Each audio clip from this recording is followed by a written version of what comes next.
Welcome back. So the other day I was watching a movie with my husband, and it was the story of the Opportunity rover on Mars, OPI for short. And for those of you who aren't really familiar with the story, we sent two rovers to Mars. We dropped them on Mars, Opportunity and Spirit. And they were dropped on Mars. Long story to get there, as you can imagine. And these rovers, this is actually a selfie of Opportunity. And that's an interesting story in and of itself. But these two rovers were put in different places on Mars, and their goal was to see if they could find evidence of water on Mars, that there was once water on Mars, to discover whether Mars might have at one point been similar to our planet. These rovers were each intended to live or last for about 90 days. Opportunity lived for 15 years. And there were all these trials and complications and issues, and time was an issue. There's these great sandstorms on Mars that were an issue. There's lots of sand, there's lots of heat, there's lots of cold, there's lots of just so many different things that became an issue. So these scientists followed Opportunity and Rover for nearly 15 years, a mission that they thought would be about 90 days, that they'd be lucky, if they got more than 90 days. 15 years. So the relationship and the excitement between these rovers, Opportunity, and the scientists and the engineers who put it together was immense. And some of it compared it to kind of birthing a child and sending a child out on their own and hoping that she would be okay. Some of them compared it to a friend doing work together as a colleague together. Some of them even as Opportunity got older and started getting a little arthritic, a little bit slower, and even losing her memory as a parent, taking care of a parent who is potentially failing. So there were all these interesting human emotions and feelings surrounding this particular rover. And at one point when Opportunity was getting a little older, and they weren't sure how long she would last, and the camera on her was struggling to work optimally and send images back to Earth, the engineers came in and they requested a selfie of Opportunity. And the scientists were kind of like, "Oh gosh, no, we can't risk the camera for something so frivolous as a selfie." But they ended up taking this picture and putting it together as Opportunity, as she was aging, took all these little pictures of different angles of herself to put her together. But one of the things that I found really interesting was the conversations around love. And you have these scientists and engineers who basically fell in love with this robot, with this with this rover, with this Opportunity. And there were some who were, it was weird. It's weird to compare it to love.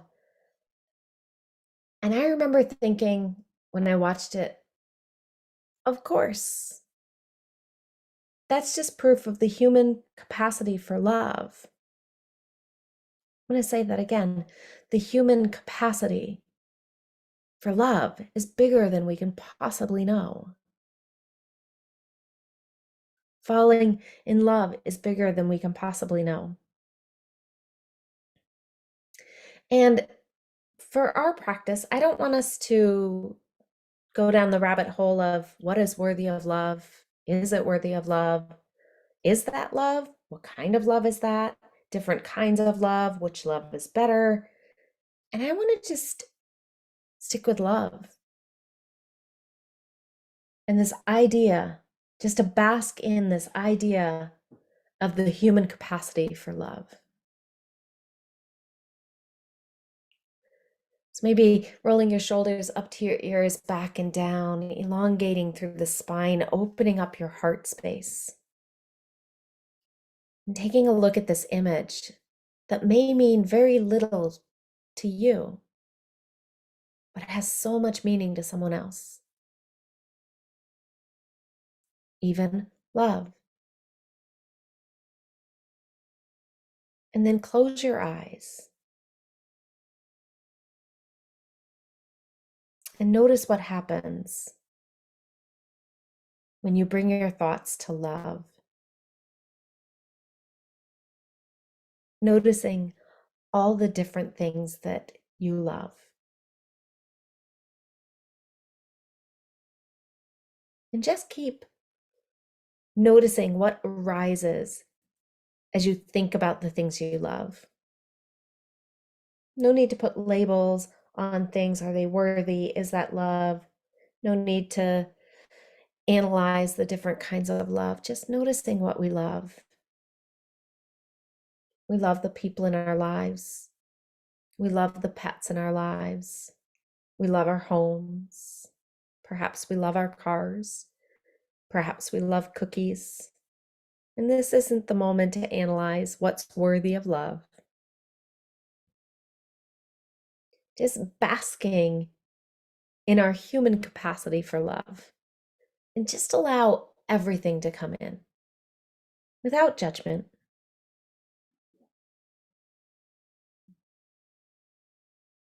And just notice as you continue to notice the things you love, how the list just gets longer and longer, and how it's almost never ending.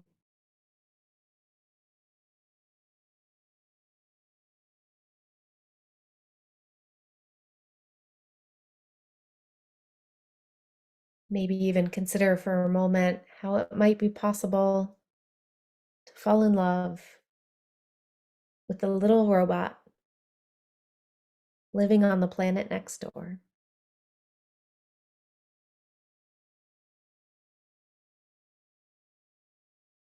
Perhaps imagining the love and excitement of seeing a picture of something you engineered and brought together and worked together on for the first time in 15 years.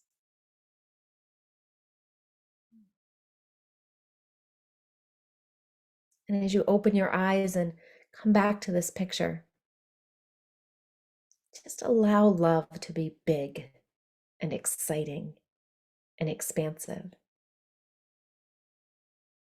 And see if you can, as you move forward from this practice, just bring in more love and just allow it to be without judging what's worthy of love, what kind of love that is.